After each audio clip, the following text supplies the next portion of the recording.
Hello दोस्तों, मैं हूं आपका दोस्त एडवोकेट शिवेंद्र प्रताप सिंह। आज हम आपको बताएंगे कि किसी भी नॉन कंपाउंडेबल केस में या यूं कहें संज्ञेय मामलों में या गैर समझौते वाले मामलों में किन कंडीशंस में आप समझौता करके उस केस को ख़त्म कर सकते हैं, या वो ऐसे कौन से ग्राउंड्स हैं जिनके तहत आप समझौता उस केस में भी कर सकते हैं जिसमें कि समझौता एक्चुअल में होता ही नहीं है।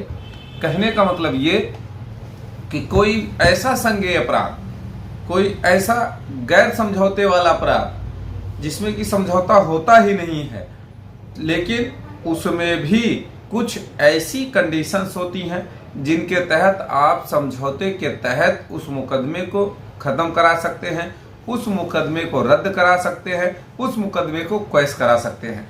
आज हम बात करेंगे माननीय इलाहाबाद हाईकोर्ट के एक ऐसे दमदार फैसले के बारे में जिसमें समझौते के आधार पर ही 332, 353, 504, 427 आईपीसी की एफआईआर को क्वैश कर दिया गया। अब सवाल इस बात का है कि अक्सर लोग ये पूछते हैं क्या 376 में समझौता किया जा सकता है, या क्या 302 में, या क्या 307 में। तो 307 में समझौते का ग्राउंड और कब समझौता किया जा सकता है उस पर ऑलरेडी हमने एक वीडियो बनाया है, उसको लोगों ने बहुत सराहा है, बहुत पसंद किया है। उसी के बाद विचार में आया कि यह भी वीडियो जाना चाहिए लोगों तक। तो देखिए, आज का यह वीडियो स्पेशल 332, 353, 504, 427 आईपीसी पर आधारित है। अगर आप भी ऐसे केसों में उलझे हैं, परेशान हैं, हैरान हैं, आप केस को समाप्त करना चाहते हैं, दोनों पक्ष राजी हैं, तो आपके लिए यह दमदार जजमेंट काम आने वाला है। सबसे पहले आप जानिए, ये ऑर्डर डेट है 24/10/2024, यानी कि आज से एक सप्ताह, लगभग एक सप्ताह पहले का ही ये ऑर्डर है जो माननीय इलाहाबाद हाई कोर्ट ने दिया। 482 number 36188/2024 Mohammad Naeem and other versus state of UP का ये मामला है, जिसमें माननीय इलाहाबाद हाई कोर्ट ने कुछ ऐसे गाइडलाइन दिए जिनके तहत ऐसे मामलों में या गैर समझौता वाले मामलों में भी आप समझौता करके एफआईआर को क्वैश करा सकते हैं, केस को समाप्त कर सकते हैं। सबसे पहली बात माननीय हाईकोर्ट ने ये कहा, जब विवाद सौहार्दपूर्ण तरीके से समाप्त किया जा चुका है, यानी कि विवाद को सौहार्दपूर्ण तरीके से हल किया जा सकता है, हल किया जा चुका हो, तो ऐसी स्थिति में केस को समाप्त किया जा सकता है। दूसरी बात,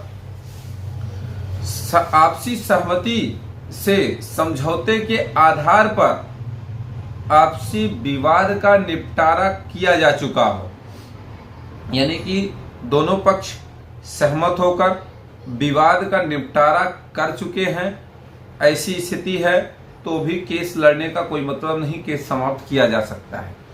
तीसरी बात, जब दोनों पक्ष बिना किसी शिकवा शिकायत के शांतिपूर्ण तरीके से अब लाइफ में आगे बढ़ने की इच्छा व्यक्त कर रहे हों, यानी कि अब वो सारे विवाद भूल गए हैं, भविष्य में कभी विवाद करेंगे भी नहीं, भविष्य में शांतिपूर्ण तरीके से अपना जीवन यापन करेंगे, जब ऐसी संभावना बन चुकी है या इन बातों की पुष्टि हो चुकी है, तो भी केस चलाने का कोई मतलब नहीं, केस समाप्त किया जा सकता है। चौथी बात, गैर समझौता योग्य अपराधों को भी रद्द किया जा सकता है जब परिस्थितियों की मांग हो, जब परिस्थितियां ऐसी बनी हो कि अब भले ही ये गैर समझौते वाला मामला है लेकिन इनको क्वैश किया जाना ही चाहिए, तो ऐसी स्थिति में गैर समझौते वाले मामले को भी रद्द किया जा सकता है। पांचवी बहुत ही इंपॉर्टेंट गाइडलाइन है माननीय इलाहाबाद हाई कोर्ट की, बहुत ही अच्छा विषय लिया गया है, जो कि अक्सर इस पर मैं वीडियो भी बनाता हूं, कि जब विवाद की प्रकृति आपराधिक मामले के बजाय सिविल मामलों की ओर झुकी हुई है। ध्यान दें कि जो विवाद है वो कोई आपराधिक विवाद नहीं है, आपराधिक मामले का विवाद नहीं है, वो दरअसल विवाद सिविल मामले का है। तो ऐसी स्थिति में भी केस को समाप्त किया जाना चाहिए। अक्सर आपने ये देखा होगा, जमीन विवाद का मामला होता है दोनों पक्षों का, लेकिन एक पक्ष भारी होने के लिए, एक पक्ष दबाव बनाने के लिए किसी दूसरे पक्ष पे 376 की FIR करा देता है। ऐसे मामले भी देखने को मिलते हैं। तो ऐसे मामलों के लिए ही यह 5वीं गाइडलाइन है। कहने का मतलब ये कि आज इन 5 इंपॉर्टेंट गाइडलाइन की वजह से हो सकता है कि आपका भी केस समाप्त हो जाए, आप भी अपने केस को समाप्त कर सकते हैं।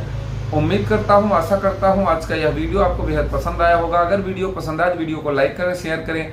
यूट्यूब चैनल SP 72 कानून प्रयागराज को जरूर सब्सक्राइब करें।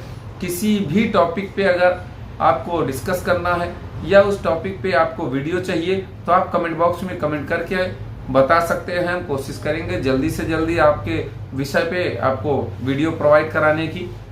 और अगर आपको कुछ पूछना है, कुछ डिस्कस करना है तो स्क्रीन पर चल रहे नंबर पर फोन करके आप जानकारी ले सकते हैं।